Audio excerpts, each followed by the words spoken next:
Les agradezco muchísimo al consejero del Instituto Nacional Electoral, Arturo Sánchez, que me acompaña esta noche. Consejero, ¿cómo estás? Buenas noches. Buenas noches, qué gusto estar con ustedes. Gracias. El INE es invitado para ser observador de lo que son las elecciones, de lo que será el día de la elección presidencial en los Estados Unidos. ¿Qué significa eso para el INE, consejero?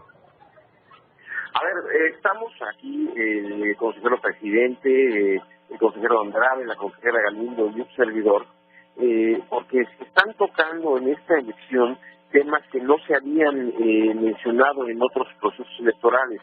Hay un gran debate sobre el papel del dinero en la política, hay un gran debate sobre el papel de los medios y la forma como se están comunicando los candidatos hasta estos últimos momentos, y cosas que nosotros no vemos normalmente, como por ejemplo el presidente Obama haciendo campaña hoy mismo. Mañana es la elección, aquí sí se vale que el candidato siga haciendo campaña hasta el mismo día de la elección, y todos son fenómenos que nosotros estamos analizando y viendo y comparando con lo que nosotros tenemos en México. Hay una expectativa, hay un ambiente de gran expectación, platicando con las autoridades electorales y platicando con los diferentes observadores de otros países.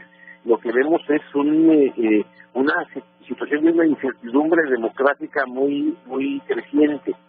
Sabemos que hay estados de la Unión Americana que van a definir la elección, como Florida, como New Hampshire, como Ohio y demás, pero estamos un poco ante esta expectativa de saber qué es lo que va a hacer el elector en una situación tan competida, tan cerrada como lo que ha sido esta elección, y sobre todo nosotros aprendiendo mucho de esta experiencia. Sí, bien interesante esto que planteas, consejero, porque efectivamente llama mucho la atención la forma en la que se elige presidente en los Estados Unidos.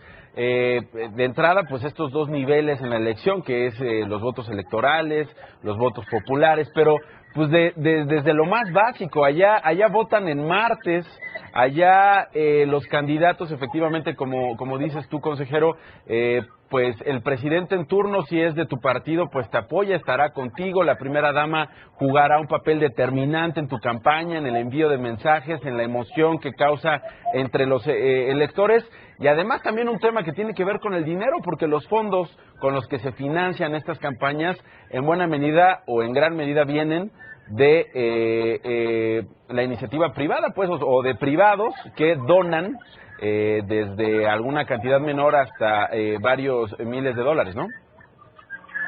Así es. A ver, yo creo que hay varios temas en lo que se comenta ahorita que es muy importante.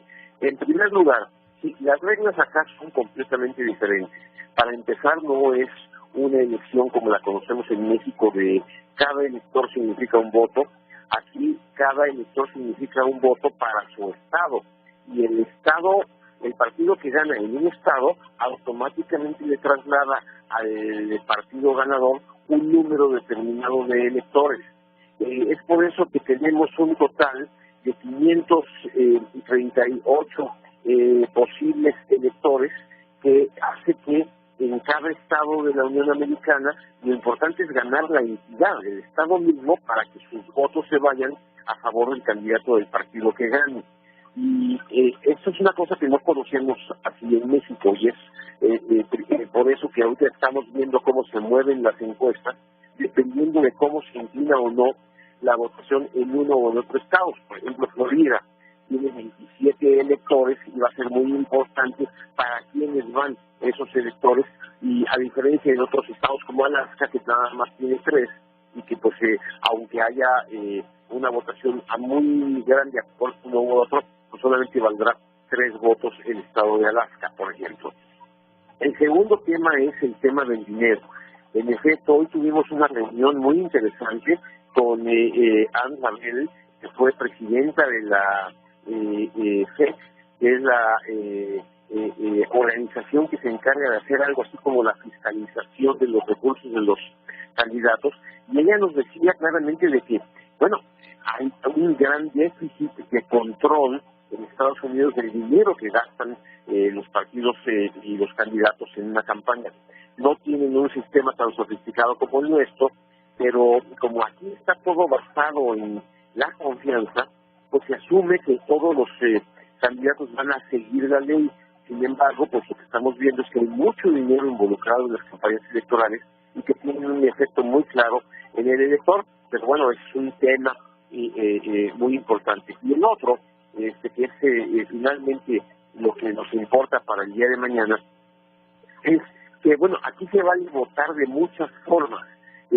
Tenemos, por ejemplo, que ya hoy 40 millones de norteamericanos ya votaron. Y eso quiere decir que ya hicieron su voto, que ya votaron vía postal, vía internet, vía una serie de sistemas, y mañana se va a completar la votación. Lo que vamos a saber mañana es ya el resultado final. Y esto es importante porque lo que se privilegia mucho aquí es facilitarle al ciudadano la forma como puede votar. Ahora, dentro de los que van a votar, sí hay fenómenos nuevos. Por ejemplo, hay muchos más electores latinos inscritos para votar de lo que había habido en alguna elección anterior. Y esto es una novedad. Quizá el voto latino vaya a determinar esta elección. Vamos a verlo mañana. Segundo, creo que es también importante tomar en cuenta que, bueno, aquí como en muchos lugares del mundo, sigue habiendo una serie de situaciones interesantes que son ilegales, pero que operan también. Nosotros nos quejamos en México mucho de la compra de votos, y hoy nos dieron toda una conferencia sobre cómo en Estados Unidos se intimida mucho al elector. Por ejemplo, te mandan un texto a tu teléfono o te mandan una llamada telefónica diciéndote que si vas a votar por tal partido, entonces tienes que votar el miércoles, no el martes, cosa que es falsa. O si tienes que votar, tienes que ir muy temprano en la mañana cuando todavía no están abiertas las casillas. O informaciones falsas que estimulan al elector, igual que tenemos en muchas otras democracias. Entonces, lo que estamos viendo ahora es una competencia importante. Los candidatos siguen actuando, están haciendo campaña. El presidente de Estados Unidos está haciendo campaña ahorita. Y bueno, estas son las reglas acá. Mañana veremos cuál es el resultado de este proceso. Finalmente, ¿cuál es la agenda, el itinerario, el minuto por minuto que tendrán ustedes mañana como observadores electorales, consejero? Bueno, mañana en la mañana temprano, por ahí de las 7:30 a 8, tendremos una plática que nos dirán a dónde nos van a llevar para observar la elección. Van a ser 3 entidades cercanas a Washington, D.C., y lo que vamos a ver es las casillas. ¿Por qué es importante ver 3? Porque en cada estado de la Unión Americana se vota de manera diferente. Hay estados, por ejemplo, en donde se necesita una credencial para votar. Hay otros estados en donde no. Yo puedo llegar ahí mismo y registrarme en ese momento y decir, yo soy Arturo Sánchez, quiero votar. Y hay otros estados que tengo que haber tenido un registro previo. Y estas son diferencias que vamos a observar el día de mañana. Segundo, nos vamos entonces a trasladar a estos lugares, y durante el día vamos a ver cómo en efecto se ejerce el voto. Hay algo que nosotros no vemos durante una elección en México, por ejemplo, es los partidos haciendo campaña el mismo día de la elección. Bueno, hay estados en donde eso se vale, hay estados en los que no se vale, y es importante ver cómo se comporta el electorado ante diferentes situaciones. Y finalmente, no tenemos en Estados Unidos una autoridad tipo INE o un consejero presidente tipo Lorenzo Córdoba que a las 10 de la noche vaya a decirnos pues los resultados del PREP son estos. Eso no existe aquí porque cada estado de la Unión Americana toma sus propias decisiones electorales. Lo que vamos a tener es a los medios de comunicación que habrán realizado sus investigaciones, sus encuestas, sus revisiones, y ellos son los que van a anunciar cuáles son los resultados electorales. Eso obviamente tiene que ser confirmado por el colegio electoral, pero normalmente lo que dicen los medios es lo que ocurre finalmente, cosa que para nosotros es completamente extraño. Así que a las 7 de la noche nosotros estaremos en una sala de prensa en donde estarán todos los medios de comunicación a punto de anunciar quién es el ganador, y la gente confía en que lo que dicen los medios pues es finalmente el resultado electoral. Así que así son las cosas acá y estamos con la gran expectativa de ver cómo se comporta el electorado norteamericano el día de mañana y saber quién será el próximo presidente de la Unión Africana. Me llama muchísimo la atención, consejero, saber qué es lo que piensa alguien como tú.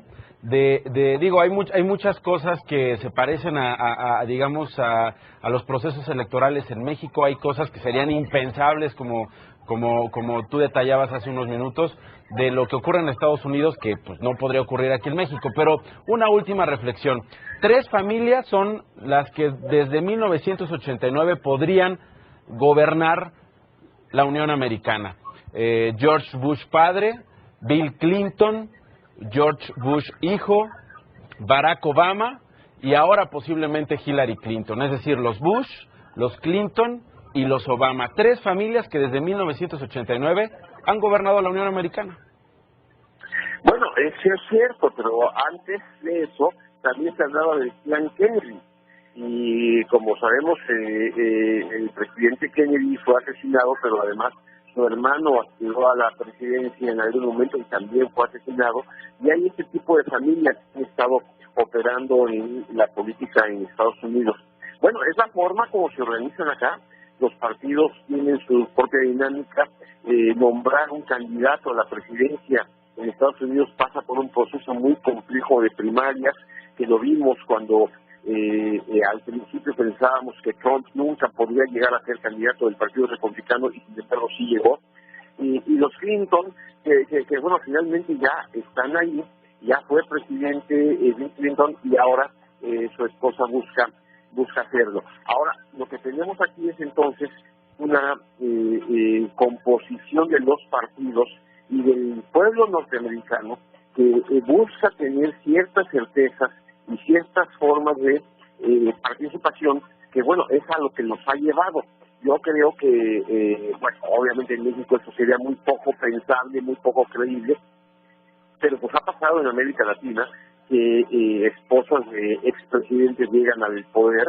Es evidente que estos son fenómenos nuevos y que un poco la gente está votando dependiendo de un poco lo que se imagina que va a ser un nuevo gobierno con base en la experiencia del anterior.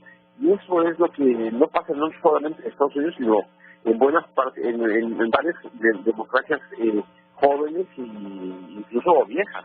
En consecuencia, pues sí, es un fenómeno interesante que habrá que analizar políticamente y sobre todo ante este escenario a ver qué decide el pueblo americano. Yo creo que hay una gran polarización.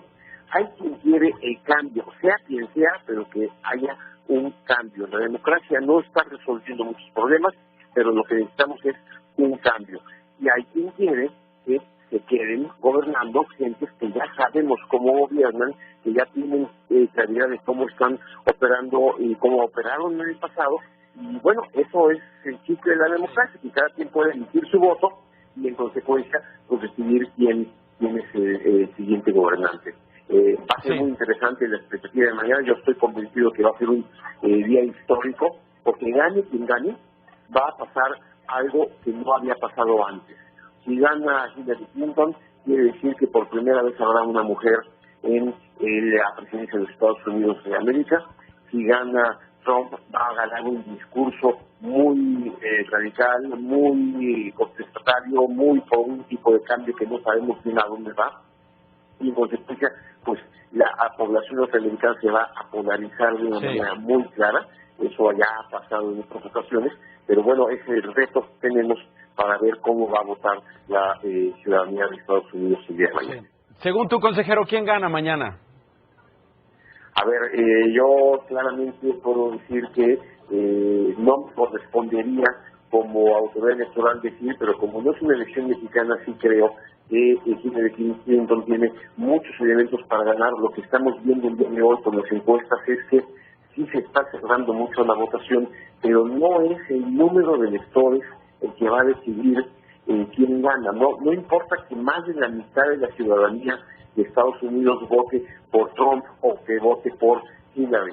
Lo que va a ser importante es en qué estados gana el partido para sumar los votos electorales que se requieren, que son 270, para llegar a la presidencia. Y desde mi punto de vista, pues creo que Hillary Clinton tiene todo para ganar, pero bueno, pues hemos tenido experiencias en todo el mundo en donde perspectivas electorales que parecían ser muy claras, Brexit o Colombia hace poco sobre la paz, parecía que todo iba en una dirección y finalmente fue en otra dirección. Pero claro. Para mí, que yo creo que Hillary Clinton tiene todo para ganar, esperemos que eso ocurra, pero bueno, espera el pueblo norteamericano que decida. Muy bien, muchísimas gracias, consejero. Al contrario, muchas gracias. Pausa, regreso.